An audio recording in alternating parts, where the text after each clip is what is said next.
2 ఏళ్లు అవుతుంది.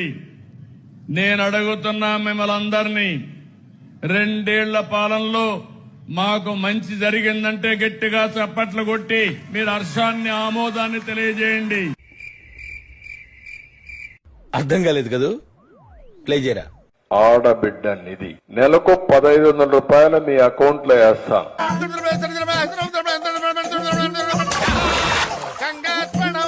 నెలకు 3000 రూపాయలు నిరుద్యోగ భృతి ఇస్తా. వాలంటీర్ వ్యవస్థ కొనసాగిస్తామని మరొక్కసారి మీ అందరికీ హామీ ఇస్తున్నా. 5000 కాదు, మీకు రాబోయే రోజుల్లో 10,000 రూపాయలు పారితోషికం ఇచ్చే బాధ్యత మాది. బీసీలకి 50 సంవత్సరాలకే పింఛన్ ఇచ్చే విధానానికి శ్రీకారం చుడుతున్నాం.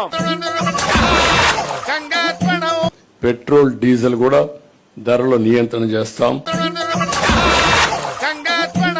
ఇది చాలా మీకు ఇప్పుడు చూపించింది జస్ట్ ఏదో అంటారు కదా, ఒక చిన్న మచ్చు తునక మాత్రమే. మాట ఇచ్చారంటే ఆ మాట మీద ఆయన ఎప్పుడూ నిలబడతాడు. ఏదో ఓట్ల కోసం మిమ్మల్ని ఫూల్ చేయటానికి కాదు. He doesn't want to fool public. నాతో చెప్తే చెప్పావు కానీ ఇంకెవరితో చెప్పకు, ఎవరు నమ్మరు. నోరు విప్పితే అబద్ధం చెప్పడం, ప్రజానీకానికి మోసం చేయడం ఆయనకి అన్నతో పెట్టినటువంటి విద్య. కరెక్ట్, ఇది కరెక్ట్ గా చెప్పావయ్యా.